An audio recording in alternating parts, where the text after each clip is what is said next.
정부가 올해 수능에서 초고난도 문제 이른바 킬러 문항을 없애겠다고 발표했습니다. 변별력은 유지하면서 사교육에 기대지 않는 공정 수능을 강조한 건데 당장 교육 현장에서는 갈수록 논란이 뜨거워지고 있습니다. 입시 전문가 또 현직 교사 연결해서 교육 현장의 목소리 들어보겠습니다. 먼저 이만기 UA 교육평가연구소장 모셔봤습니다. 어서 오세요. 네, 반갑습니다. 이만기입니다.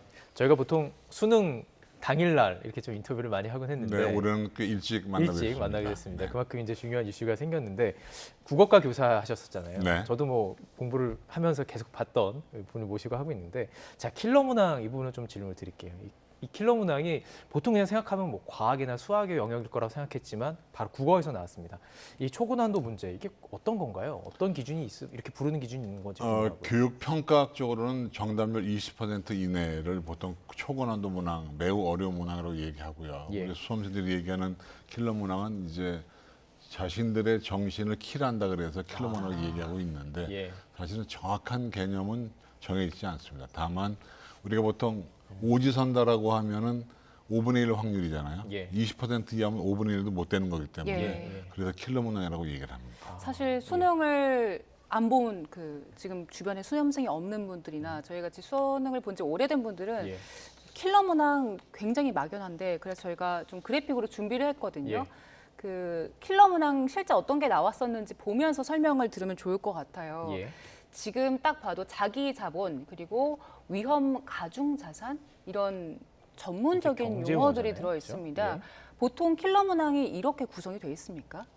보통 이제 국어인 경우 킬러 문항은 지문이 생소한 개념으로 나오거나 예. 소재가 생소하거나 아니면은 성취 기준을 여러 개를 복합시켜서 고난도 문제를 만들 때 킬러 문항이 나오게 되는데 네. 사실은 저 BI 자본 저 비율 문제도 수험생들은 생소하죠. 예. 사실은 그죠? 그리고 이제 저희처럼 국어교사 출신들도 좀 풀기 어려운 문제들에 해당합니다. 그래서 저 예. 같은 경우도 교사를 오래 했지만 예. 요즘은 문제 잘 안 풀어봅니다.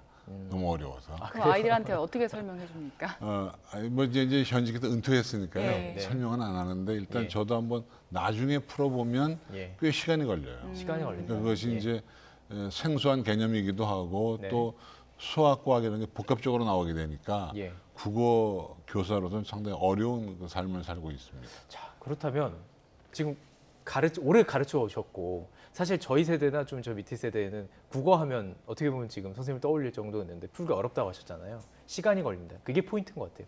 만약에 경제학을 미리 공부한 친구가 이걸 본다면 시간을 단축시킬 수 있는 겁니까? 그렇습니다. 배경 지식이 있다면 금방 단축시킬 수 있죠. 왜냐하면 이미 개념을 알고 들어가기 때문에 지문 자체 이해가 쉬워요. 예. 사실 지문 길이가 길고 읽어야 할 정보량이 많고 개념이 생소하면 예. 문제 풀 시간이 없으니까 예. 시간 소요가 많이 걸리니까 예. 그만큼 어려운 문제가 되는 거죠. 그러면 네. 이미 알고 있는 친구들에게는 상당히 유리할 수 있는 조건이 되겠군요. 그렇죠. 근데 이제 한 가지 우리가 알 것은 예. 우리는 처음 보는 지문이지만 예. 수험생들은 EBS 교재에서 연계가 돼 있기 때문에 네네. 한번 볼 수도 있습니다. 네. 만약 연계가 됐다면. 그런데 예, 이제 예. 상당히 어려운 문제는 또 연계가 돼도 여기서는 사회 지문으로 나왔는데 네. 수능에는 과학 지문으로 나온다거나 이런 예. 양상이 있기 때문에 어쨌든 지문이 생소하면 쉬운 문제는 아닙니다. 예. 네. 예. 그럼 보통 이 킬러 문항이 시험 볼 때 몇 문항 정도 나옵니까?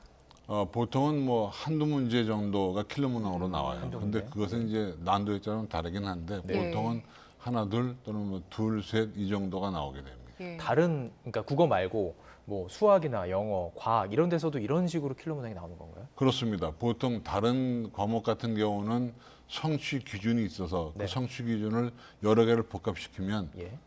어려운 문제가 나오게 되죠. 또 성취 기준이 하나라고 하더라도 어렵게 낼 수 있는데 예. 문제는 이제 수학 같은 경우에 고등학교 교육과정 내에 있지만 대학교 개념을 이용하면 더 빨리 풀 수 있는 아. 이런 문제들도 냉정히 말하면 예. 킬러 문항 속에 속한다고 할 수 있습니다. 결국은 시간이라는 어떤 키워드가 계속 나오는 것 같아요. 그렇습니다. 예. 네. 이런 킬러 문항이 최근에 도입이 된 건가요? 아니면 예전부터 있던 겁니까? 킬러 문항은 예전에도 있었죠. 있었는데 이제 최근 들어와서 시험 범위가 줄어들고 네. 시험 과목이 줄면서 변별을 해야 되니까 네. 최소한권 변별을 하기 위해서 이제 2010년대 중반, 중후반서부터 이제 킬러 문항이 확 대두가 된 거죠. 그 전에도 물론 있긴 했습니다. 있었군요. 이 킬러 문항이 정말로 변별력을 높이는 데는 도움이 정말 되는 겁니까?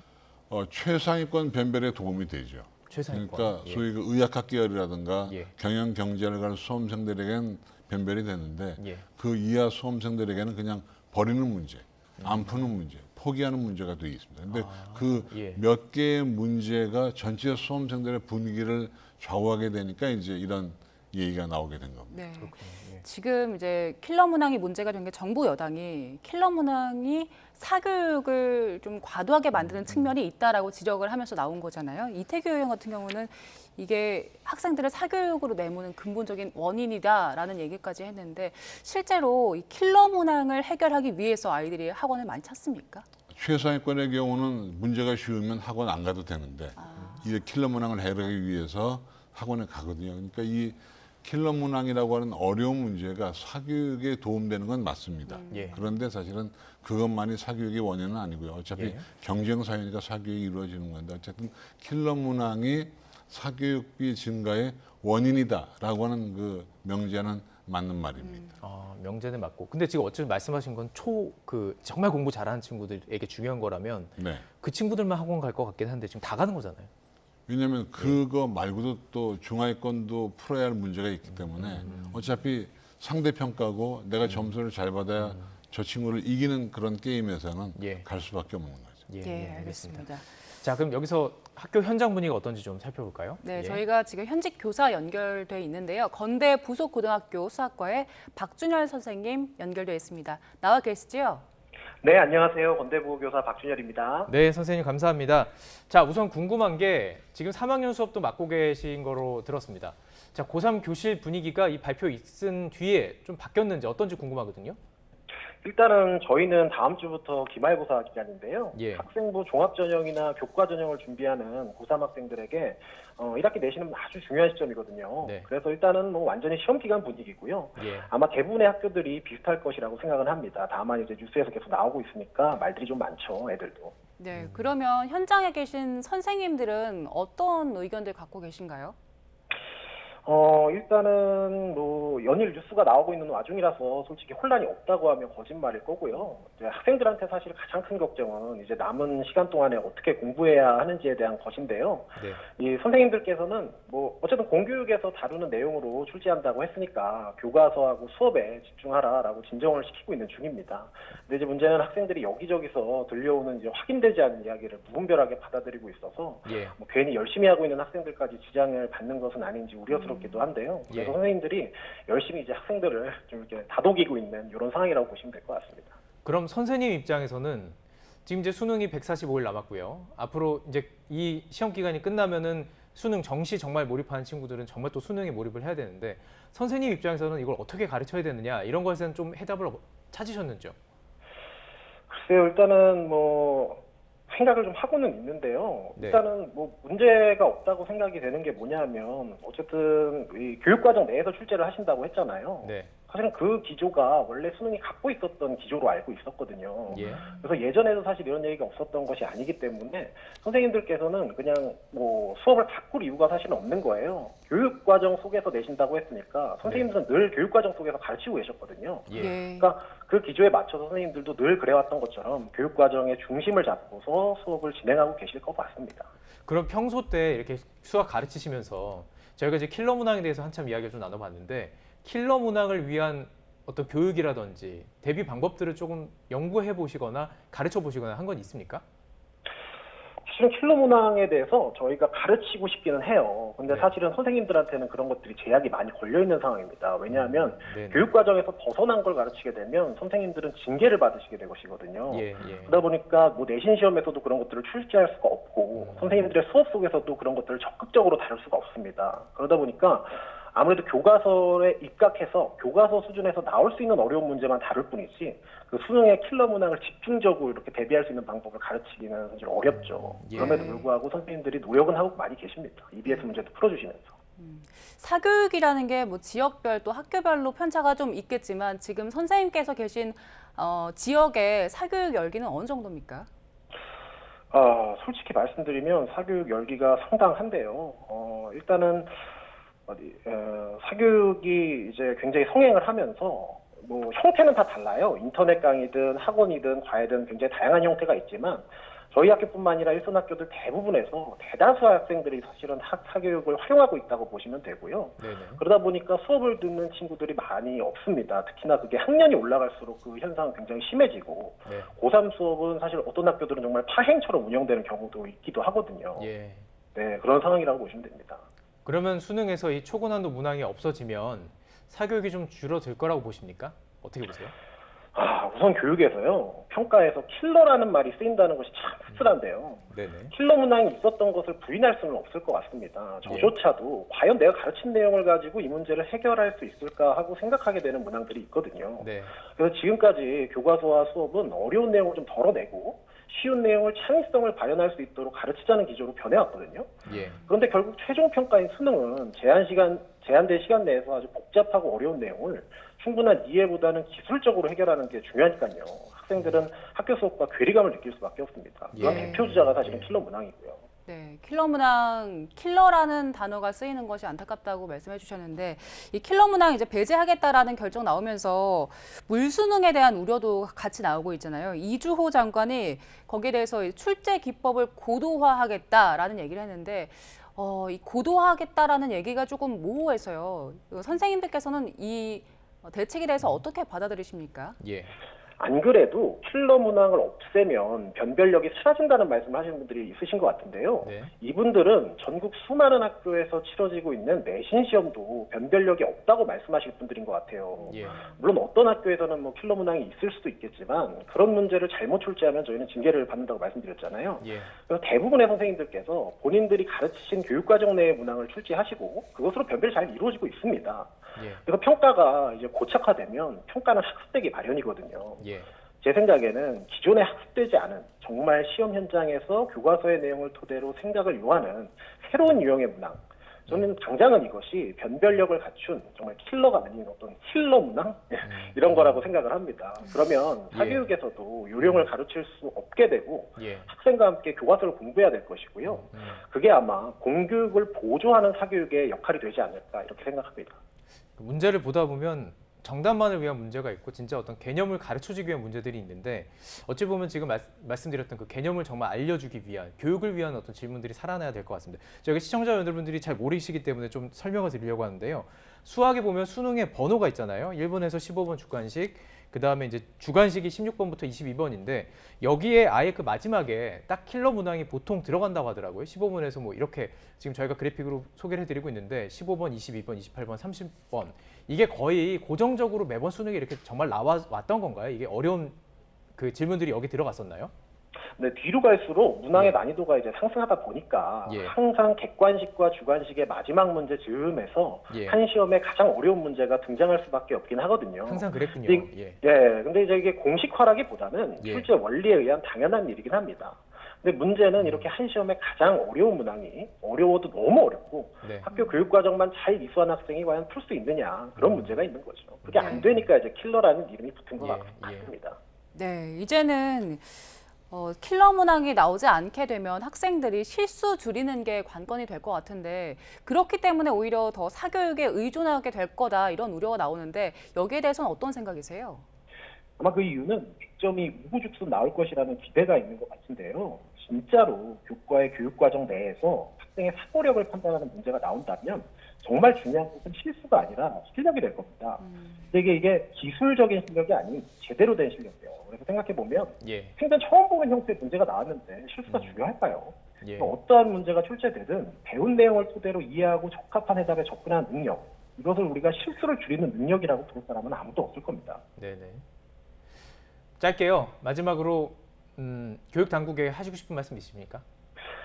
평가가 달라져야 수업이 달라진다고 생각을 하거든요. 그래서 공교육에 입각한 평가가 이루어져야 된다고 생각하고 그 출발점이 이번이었으면 좋겠다고 생각하고 있습니다. 그래서 공교육도 지금 많이 달라졌고요. 그에 따라서 이제 교사의 역량도 중요해지는 시기인데 이제 저희 교사들이 참 적은 보수의 수많은 행정 업무랑 수업을 병행하면서 교사로서의 지위가 참 위태위태한 위협까지 받고 있는데 수업만 생각해도 되고 자금이 풍부한 사회교육과 경쟁을 하려면 이런 예. 것들이 좀 개선이 돼야 된다고 생각이 들어요. 그래서 네.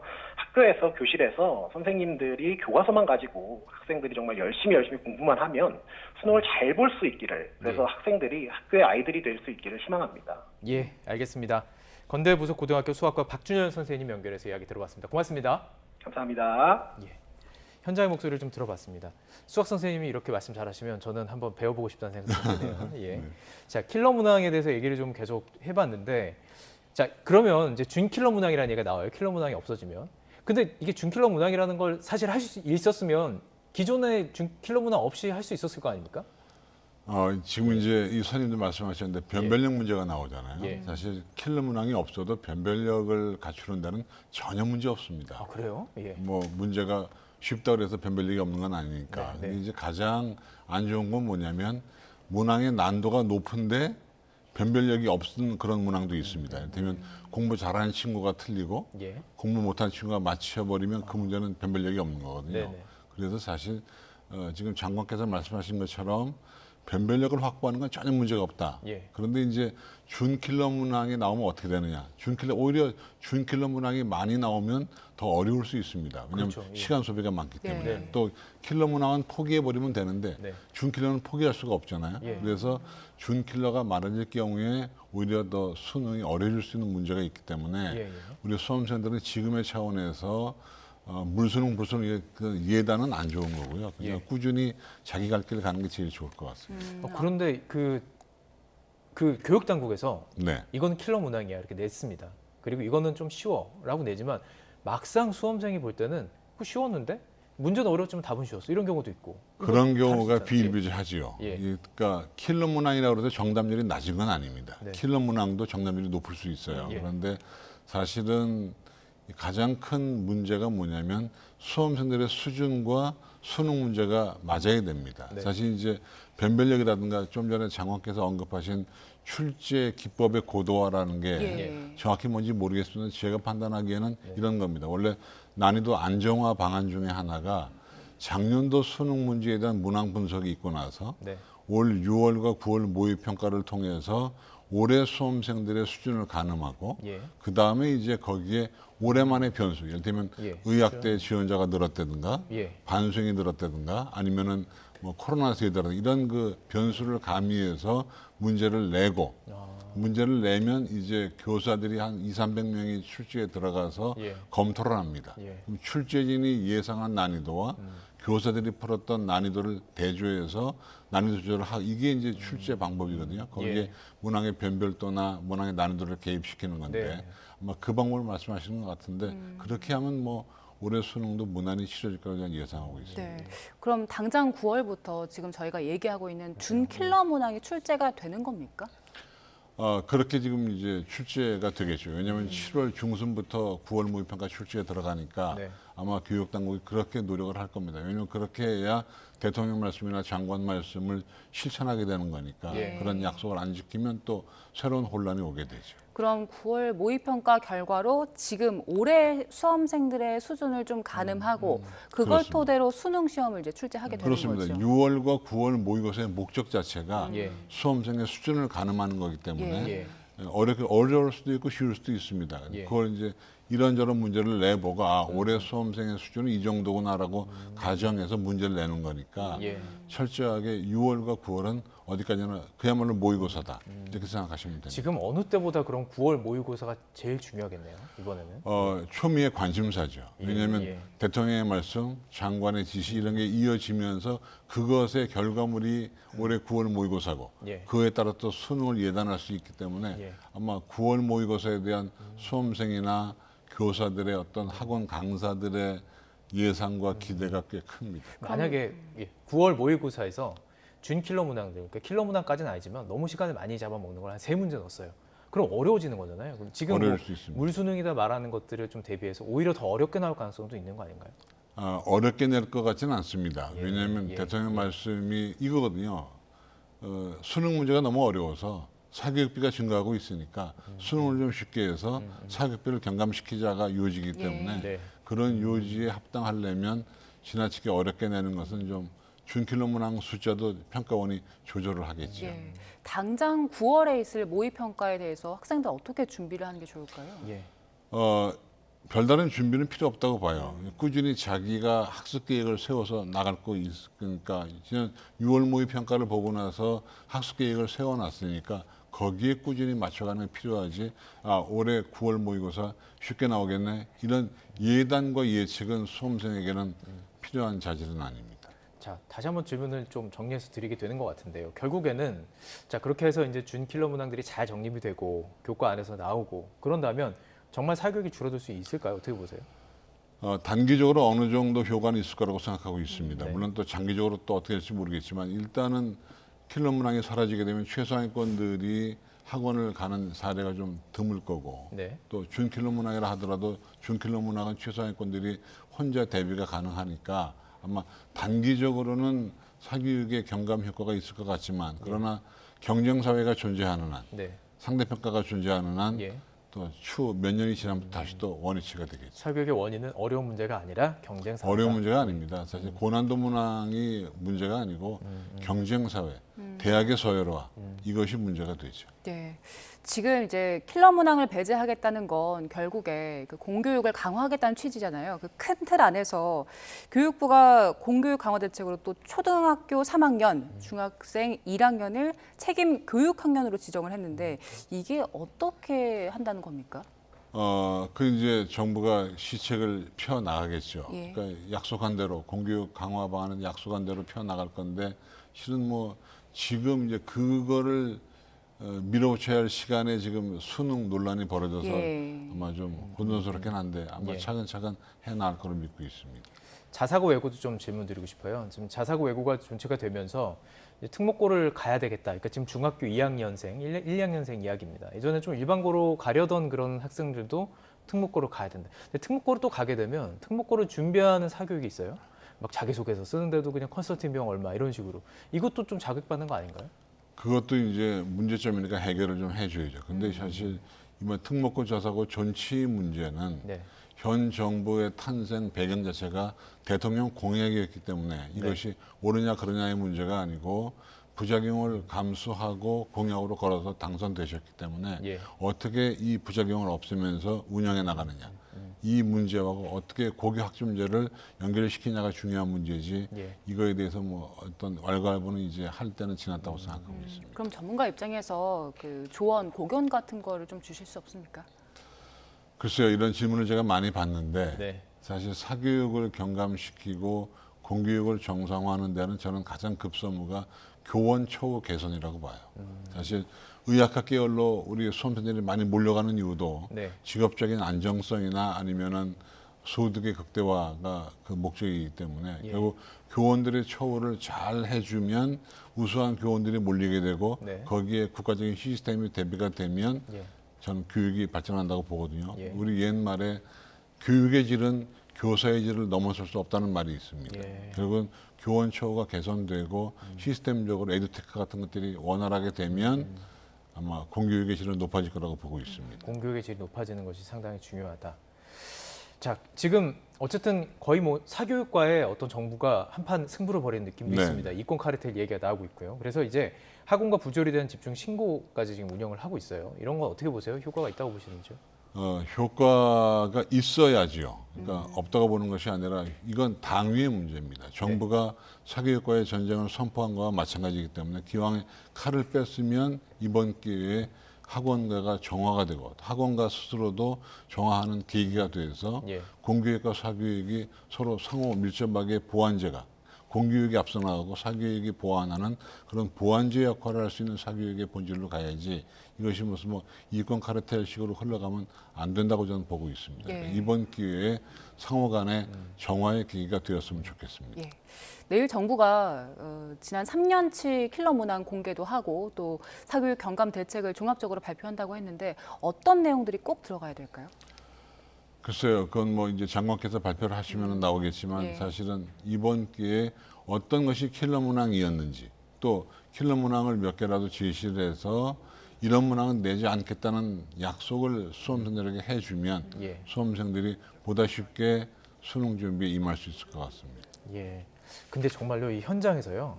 그렇게 과장 광고 심하고 내가 수능 출제위원 이런 게 진짜 그렇게 많았나요?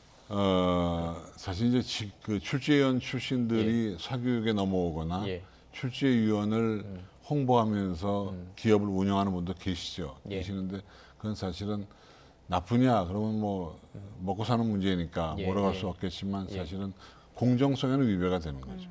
출제위원들은 비밀 서약을 하고 공개하지 않기로 했는데 예. 그거를 내걸어서 어떤 영리행위를 하는 것은 그야말로 공정사회는 위배가 된다고 보고 있습니다.